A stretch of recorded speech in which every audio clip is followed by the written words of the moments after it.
Procrastinators Pit Stop. We have another amazing guest for you today.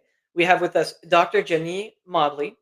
Dr. JaNee Mobley, known as Dr. JaNee, is a wife, mother, and strategist who coaches purpose driven women to discover and fully embrace their calling. Having once experienced homelessness while earning her doctorate, she now uses her triumph over adversity to guide others toward boldness, helping them realize their true purpose and create the life God intended.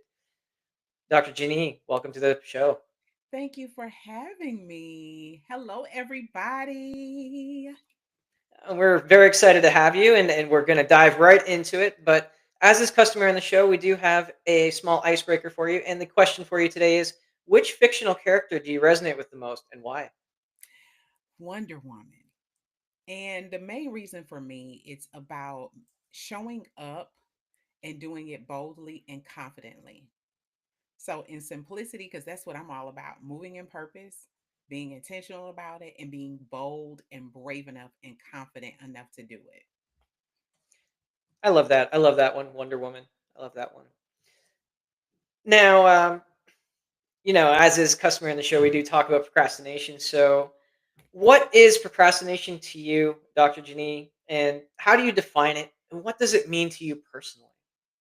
Oh gosh, it means a lot to me personally. And I'll share that procrastination is putting off something that you know that you should be doing that for whatever reason, and usually 99 times out of 100, the reason is the conversations that you're having in your head, right? And for me, it's personal because when I initially started moving in my purpose, I procrastinated. I had this big idea to come and serve women, to help them in their mindset, help them to overcome confidence and overcome fear. And guess what, y'all? I was struggling with the same thing. And that struggle was literally the root as to why I procrastinated so long on projects, on showing up online, all because of the conversations that I was having in my head. Hmm. Thank you for sharing that. Of course. And we all know that there's no silver bullet or anything like that for for procrastination. But what was your secret sauce for overcoming it? Oh gosh. Oh, I'm so glad that you asked that. My secret sauce was I realized that I was being selfish. And I'm going to tell you why. Sometimes selfish can be good for self care, but when it's time to show up and serve others from a place of purpose, because I truly understand that the reason that we're here is just not by chance, but in my belief, I believe it was God's intention. And I realized that the more that I did not show up, because here's the thing, we all have gifts, right? And our gifts are used with the intention, or supposed to be the intention, of being a solution to somebody's problem. So when we fail to show up in our gifts, in our purpose, in our talents, we put those that we have been called to serve in a position of remaining in their problem. So I realized that I was being selfish because I was very focused on what other people would say. I was very focused on what could happen. I was looking more at me. That was the selfish part. I was focused more on me instead of those that I have been called to serve and provide a solution for. And the moment I made that transition in my mindset, I realized that this ain't about me. The people that I have been called to serve are struggling with the same thing that I was struggling with. And here I have a solution for it. Not only can I help myself, I'm required to help those that I have been called to serve. That is it's a very powerful position. And it's very true. We often affect others in ways that we don't even know. Yes. So before we go a little bit deeper into that, could you tell us a little bit about your journey and how you got to be where you are today? Oh gosh. So I'll give you the short version of actual longer version. So in 2012, I graduated with my doctorate of pharmacy degree. And in 2012, I was fired from my job as a pharmacist. And my husband and I both ended up being fired from our jobs, right? So, not right, but this is what the situation was. And ultimately, it led to us being homeless for about maybe a year and a half. And it was through that time that I started to begin to work on me. And it's so amazing when you get to a place of being so low, you can't go anywhere else but up, right? And I was so determined. I literally said to myself, and this was before Donald Trump became president, but I was always a mindset person. I've always been focused on self improvement and making myself better. And I read about his story of um, filing bankruptcy multiple times. And I said, surely if this man can file bankruptcy multiple times and we had not even thought about filing bankruptcy, gratefully it wasn't that severe. I said, surely we can pick up the pieces and get this together. And it was at that moment I began to work hardest on myself than I ever did before. And I literally said to myself, I said, no, never will I ever put my income and the position of finances of my family in the hands of someone else. And I said, you know what? I'm going to focus on what it is that I have been called to do because I understood if I moved in that vein, that is where I would obtain wealth. And wealth, yes, income, but wealth as in fulfillment. And fast forward, I literally began to take the ideas that were in my head. I had never written a book before. And I always knew that people always wanted to become better. And I said, you know what? I'm going to write a book. And it was literally in the most challenging financial time in my family's life because I was pregnant with our son as we were going through being homeless that I wrote my first book and I published it and released it at one of the most challenging moments in my life. And once I did that, I said, you know what? I'm going to help other women take that idea and take it from idea to implementation, all while overcoming those mindsets. Because I had to overcome the conversations in my head to move me into execution. Wow, such a powerful story. Thank you for sharing. Mhm.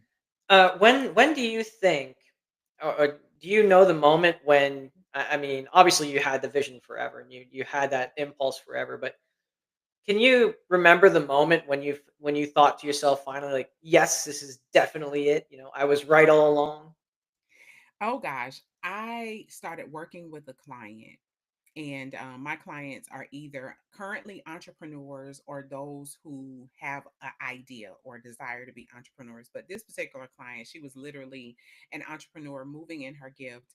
And it was through working with her and actually seeing the transformation, seeing her obtain the results, hearing her come back to our sessions and her telling me all of the things that she was able to accomplish in her life that were able to actually benefit her business.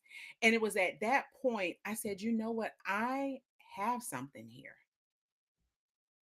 I have something here. Because it's another thing is to know that you great, but then to see the effect and the benefit for someone else, it's a whole nother level for me.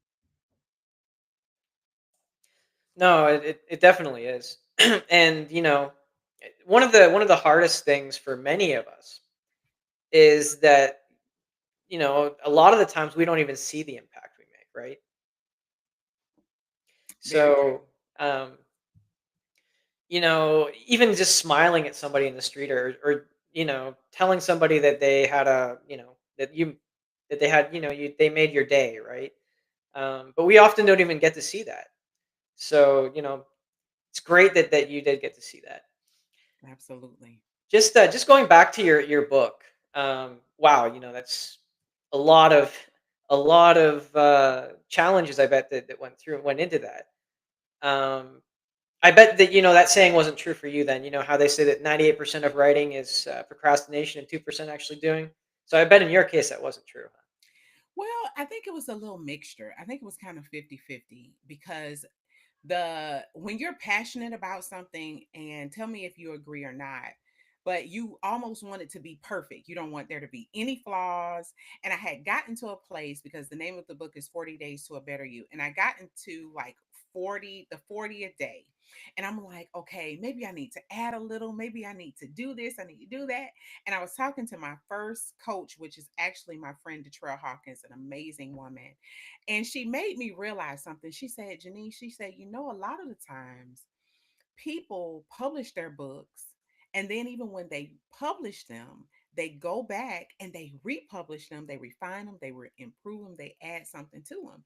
And she was like, even if that's what you wanted to do, or even if you were concerned that you missed out on something, you can always go back and add to it. And it was her saying that to me that it pushed me into publish mode. Now, I hadn't procrastinated very long, but I was just kind of like indecisive about whether it was perfect enough, whether it was good enough. But once she said that, I said, okay, let's just move forward with this. Mm. No, I feel that you're right. Many people feel that way, and we have to, change that mindset, like you said. I mean, even when I publish my own book, which is not a book, it's just basically step one and then 100 blank pages. You know, top 10 steps of being a master procrastinator. It's like, is it ever going to be finished? Right. Right. So, what do you think is the most surprising thing that you learned about yourself during your journey? Oh gosh. In writing the book, or being homeless and journeying out of that. Just in general. Oh, I realized that I'm resilient, and I'm qualified, and I'm gifted, and I'm able. I realize a lot of the times we do not realize just how amazing we are until we begin to execute. A lot of people sit in doubt, wondering if they're amazing, but you won't know whether you're amazing until you begin to do the work, until you begin to execute, until you begin to do the very thing that you've been talking about.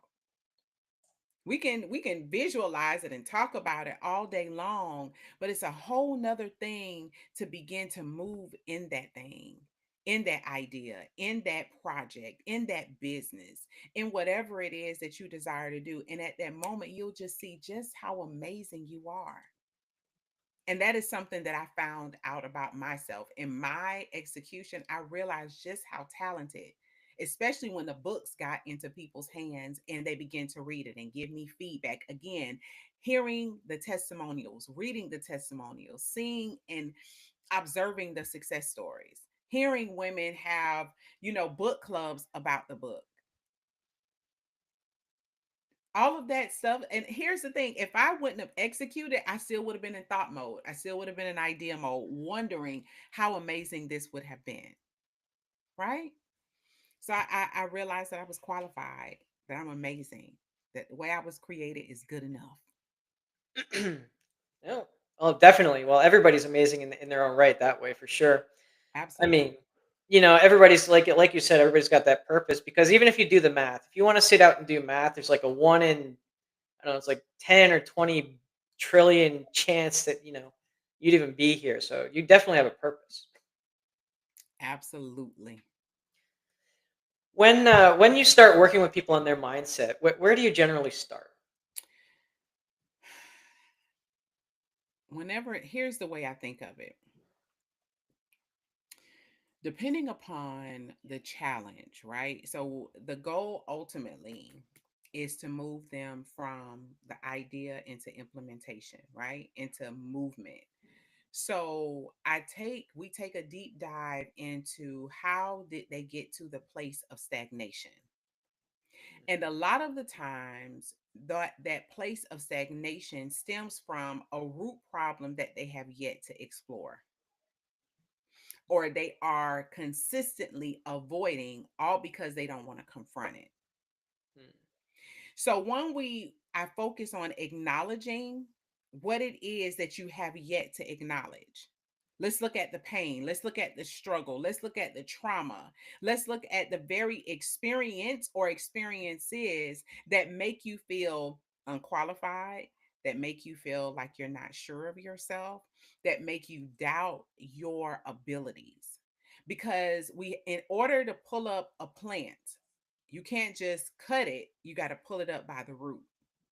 So it's all about uncovering those deep things that other people do not see. Hmm. Yeah, so I guess you could sum that up as, the only path to freedom is through pain. That doesn't sound very fun. Well, here's the thing, pain is always a sign that something else is going on. So whenever you experience pain, that makes you aware that something is not right or something needs to be cared for. If you don't feel the pain and the wound is there, you can't take care of the wound.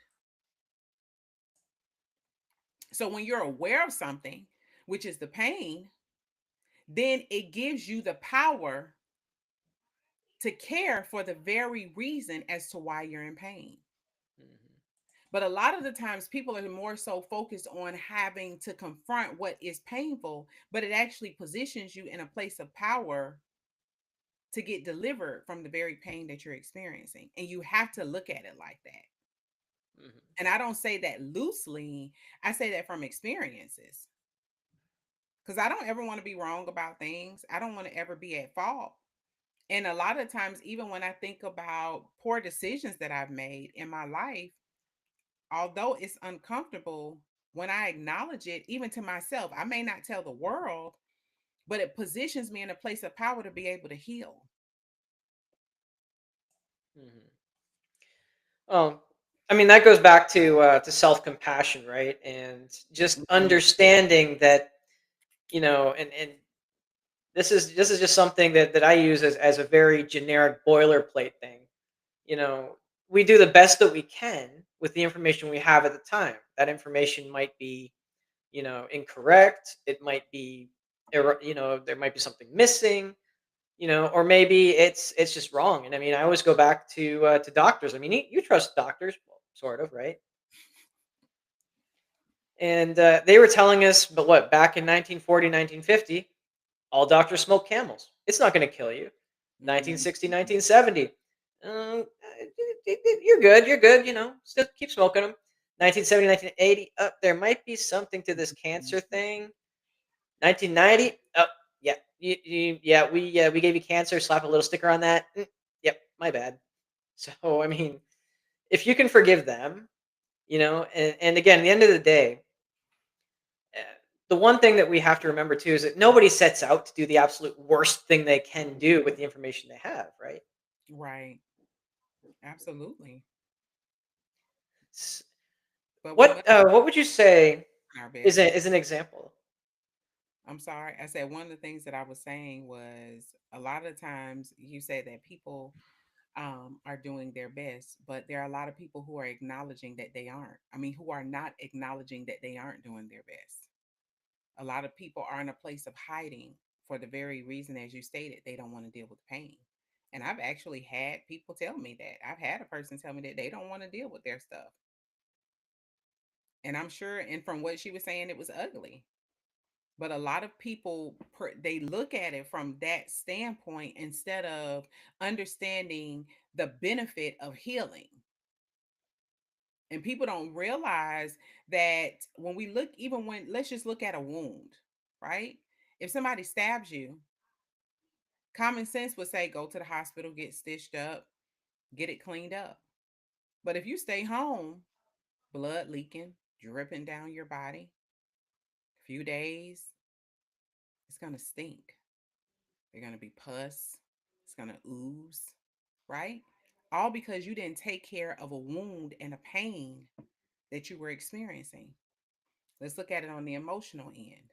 It may not be physical, it may not be dripping with blood, but you may be bitter, you may be angry, right?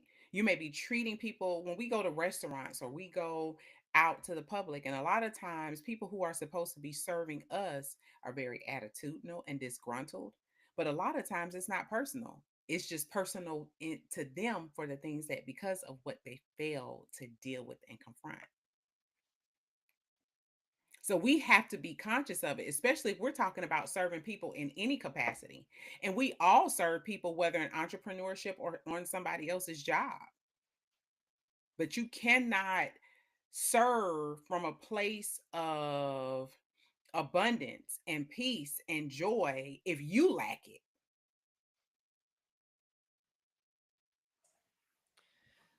Are there any sort of techniques that you would recommend for somebody to sort of regulate that as a beginning? Because we can't all just dive in and Of course. Here the first thing I always say is to acknowledge. Mhm. I am one thing about me is that I'm very self-aware. That's the second thing. So that's the first thing, sorry, is to be very, very self-aware. We are in an era now where I recently just found out about emotional intelligence, and it's very much a topic that they're talking about in the workplace and bringing experts in. But emotional intelligence is very, very personal, and it's really all about being self aware. It's about being aware of where you are emotionally. So the first strategy is to be aware. Be aware of your emotions. Be aware of whether you're angry. Be aware of whether you're sad, happy, joyful, right? And if you're not in a place of joy, if you're not in a place of peace, instead of acting as if you're okay, acknowledge that you're not.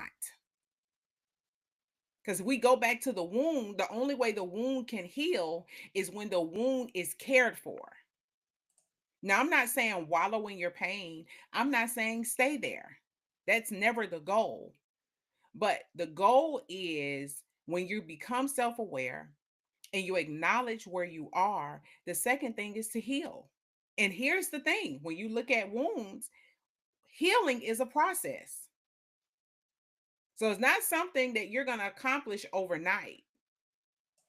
I lost my father when I was 15 years young.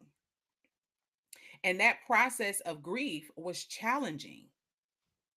That process was hard because I missed my dad and I had to find a way to live life without my father. So I could not, I could have, but I'm grateful that my mother got me the support through a therapist to help me. And that's the other thing. If you can't, if you haven't gotten to the place where you are able to allow yourself to be vulnerable, or you don't have the strategies to walk yourself through whatever that healing and that pain is, never be afraid to seek help. That's the third step. So Yeah, go ahead. no, I really love that. You said something there that really hit the nail on the head, though. I mean, it's not even necessarily, it's not our fault either because we live in a society that is not conducive to even understanding emotions. I mean, we don't. You go to kindergarten, you might see a little happy face or whatever, but I mean, I was one of those people. I'll admit it. Up until probably 5 years ago, I didn't really know how to really even interpret my own emotions. I knew the big ones. Oh, I'm mad, I'm happy, I'm sad. But there's this whole range, and you know, we don't know what we don't know. So that can be very frustrating on the path to healing as well because you just don't know. Like even when you do go to therapy, Mm. you don't know how to describe it, right? And that's really when it's about being honest. Even if you say you don't know. So a lot of times when you go to therapy, they ask you how are you feeling. If you don't know, then you say you don't know. Or you're not sure, you say you're not sure. It's really all about being honest. The truth will make us free. Now, the problem is a lot of people are living in a lie, and that's why they are in prison. And here's my anthem. You may not tell everybody, you may not tell anybody what you're going through. But the problem is a lot of people are not being honest with themselves. And then we want to serve. A lot of people want to serve people. You want to, start a business, you want to build a business, you want to scale a business, you want to work a job, you want to make all of this money. However, you have negated the fact or hadn't really processed that in order for you to get to a place of being paid, you have to provide a service. Now, at what level are you providing that service? Emotionally, right? So, this is where, again, being self aware, acknowledging where you are emotionally, being honest with yourself. And if it's too hard for you to navigate through whatever that trauma, that challenge is, always seek the right help. That might be the hardest step though, Seeking help. because seeking help, because there is such a stigma on it. I mean, oh, you're crazy, or oh no, you went to therapy, or oh no, you went to Alcoholics Anonymous, or oh no, you're whatever, right? There's that huge stigma. What are the steps to that you took? I mean, I've been to therapy too, but I'm sure that even you, did you have any hesitation to go as well? My position of it is different. So for me, I was 15 when I went to therapy. I was completely unaware of a stigma. I didn't become aware of a stigma until I became an adult. So even when I remember, because again, for me, and I don't even think I was afraid of telling people that I went to therapy. And even if I did, I didn't care. That was the other thing. So when I had our daughter, after I gave birth to her, I remember feeling anxious, again, being self aware. I'll never forget, I was home and I was just like, where is this anxiety coming from? Again, being self aware, I understand that anxiety just doesn't come from anywhere. It's a response to something that I'm going through deeper emotionally. And for me, I said, you know what? I think I prayed at the time and it seemed like it was still coming back. I said, I need to peel back some layers. And I talked to my husband, I talked to a friend of mine, and I went and got help. And I believe somebody made a comment, but because I was so focused, and I know that's what it was, I was so focused on getting healed because I knew that getting the help would help me to heal. I don't like being anxious. So I was so focused on getting the help and becoming healed that I could care less about any comments or negative feedback because I knew it was all about me. And here's the other thing, a lot of the times people make comments about therapy when they one, they've never gone to therapy. Two, they probably need to go to therapy. Well, I'm going to go out on a limb and just be very controversial here and say that, I think everybody should probably go to therapy for something. I mean, and if you think you don't have anything, you got to check yourself. Maybe you do. I just say for me, I will run there.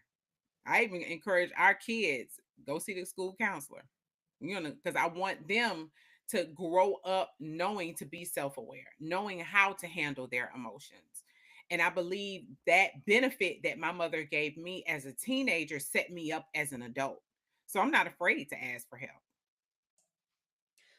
But it's interesting too on the subject of therapy and coaching and just in general. It's kind of a contradiction, right? Because or almost like it's not an oxymoron. I'm trying to think of the word, but it's definitely a contradiction because on the one hand, we see it as weak if we ask for help, Mm, but if we don't get the help we need, then we stay weak because we're not healed. there you have it. And there it is, folks. You got to think about this. If you needed surgery, can you perform surgery on yourself effectively? And that's what therapy is surgery. Is digging under the layers to get to the root of the problem. And a lot of the times, we as individuals cannot do it on our own. Mm, that is very true. I mean, that is very, very true. Even though we don't like to admit it, the ego in me is still screaming in the back of my head, Mm. "Hey, no, you shut up. I'm it's all us." But let's say that you've gone to therapy, you're starting to get healed, but maybe you don't have any idea what your purpose is. Where do you start in on trying to find a purpose? I mean, you knew all along, but I'm sure many people sometimes are just floating stagnant because they don't know. Well, to be completely honest, I discovered my purpose from my relationship with God. Like, and that is literally the honest truth. And I'll give you a perspective. The person, and I always give this analogy because it just makes sense. So, your purpose is a purpose of a thing is the intention behind it. So, when we look at, I use tide, right? So, if I wanted to know what was the reasoning behind Tide? Why did they create Tide? What was the intention of Tide? I'm going to go back to where the person or the company who created it to identify the intention meaning the purpose. So, through my relationship with God, it helped me to connect. One, he was able to tell me who I am and what I've been called to do. Why? Because he created me. Just as when you think about your book, if people had questions and wanted more details behind how did you come about this, then they're going to come to you, Chris, right? So for me, that's how I identified my purpose. And a lot of it was really and it's different because it showed up in ways that when I was always the encourager in terms of friendship, like, and that's something I love to do, like, and that's another way of identifying what your purpose is. It is something about you that is that light that goes off. It's easy for you to do. When you get into it, it's a vein. You can talk about it and do it probably all day until you get tired. It's not a whole lot of effort or work for you.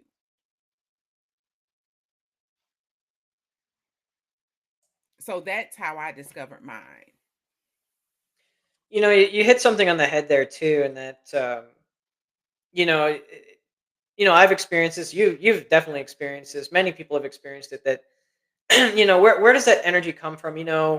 There's a limitless supply of energy, right? Because and it's true. If I have to do homework, if I have to do a homework assignment, Hmm. at 10 o'clock at night, no, no, no, no, no, I'm going to bed. But hey, if I'm out all night with my friends and we're out in an abandoned parking lot, we're kicking cans down the street, we're laughing, we're having a good time. We get back at 5 in the morning. We might just shower and head back to school. Got you. So it really is about just finding. So would you say that finding your purpose is about finding, I guess, joy? It brings joy. It does bring joy. I would say that is the effect. I would honestly say that is the effect of finding your purpose.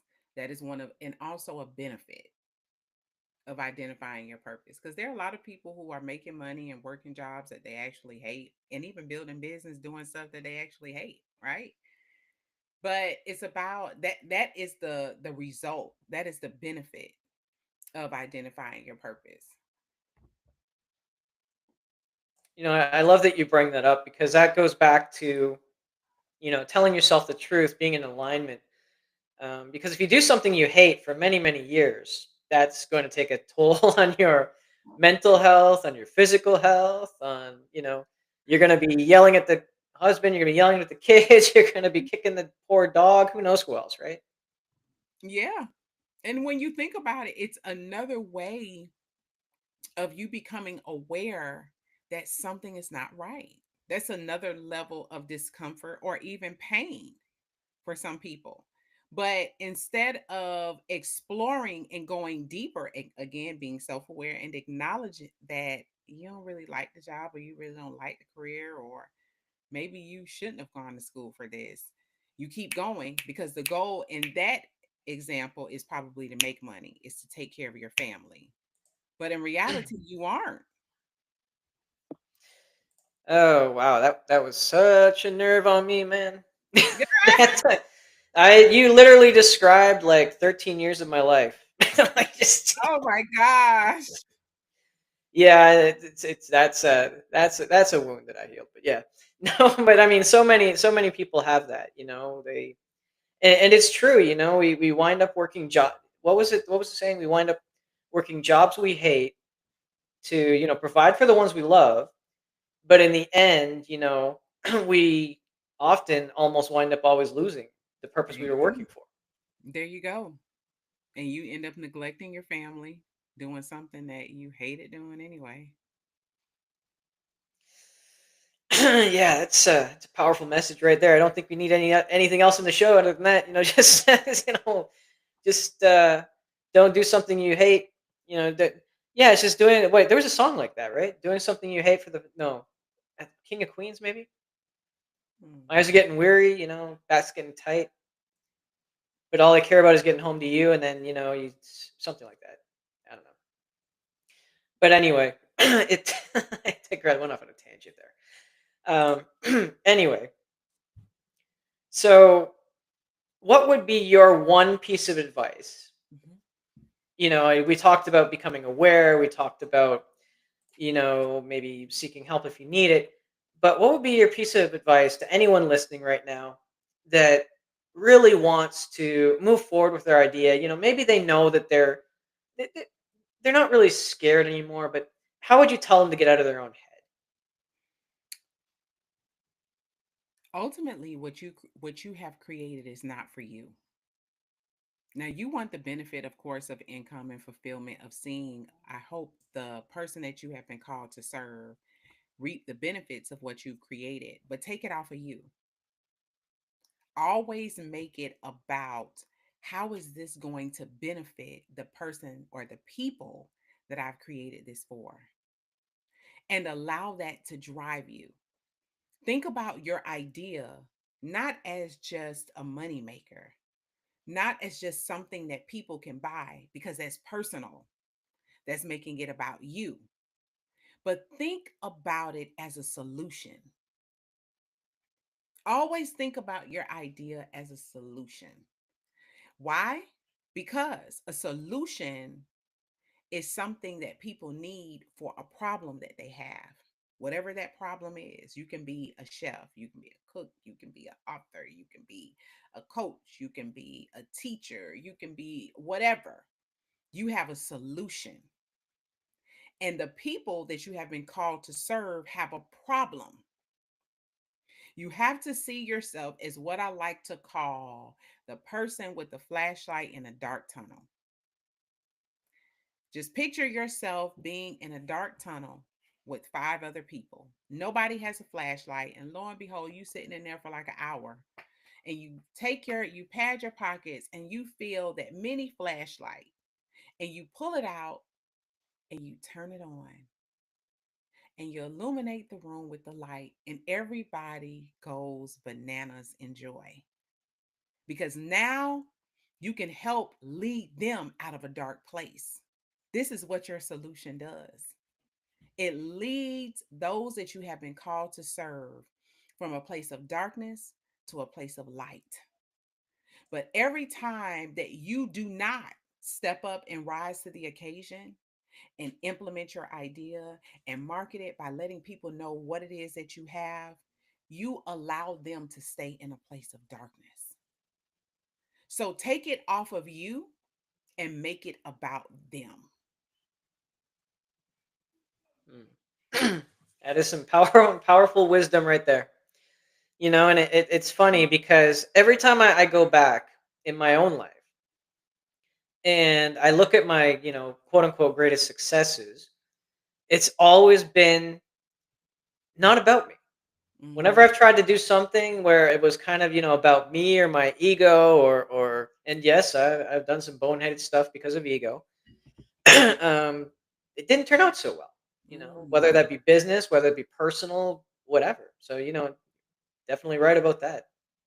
Thank you. And and just on that subject with that great bit of wisdom, before the show, you told me that you had like a digital download or something. Let us know about that. What is that? Okay. It's the five mistakes that women make that prevent them from profiting from their purpose. And it's all for, again, the individual who knows that they have an idea, but they're holding themselves back.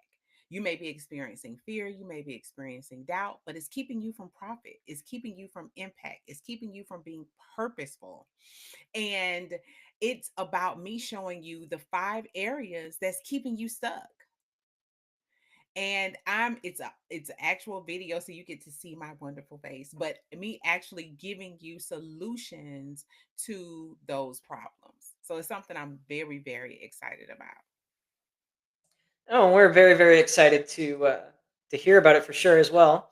And not to worry, we'll put the way to get it in the show notes. So you don't have to worry about that.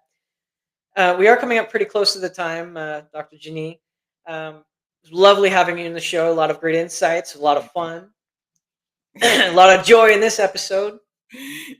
And do you think that there's anything that I should have asked but didn't ask, or anything that we should have covered that we didn't cover? um I'll say this, and I say this a lot: I'm a very simple person because I understand that a confused mind does nothing. And both Chris and I shared some gems. One of the things that I will definitely say, because a lot of people get into information overload, I want you to identify the one thing that stood out for you that you know that you can work on to improve yourself, and do it.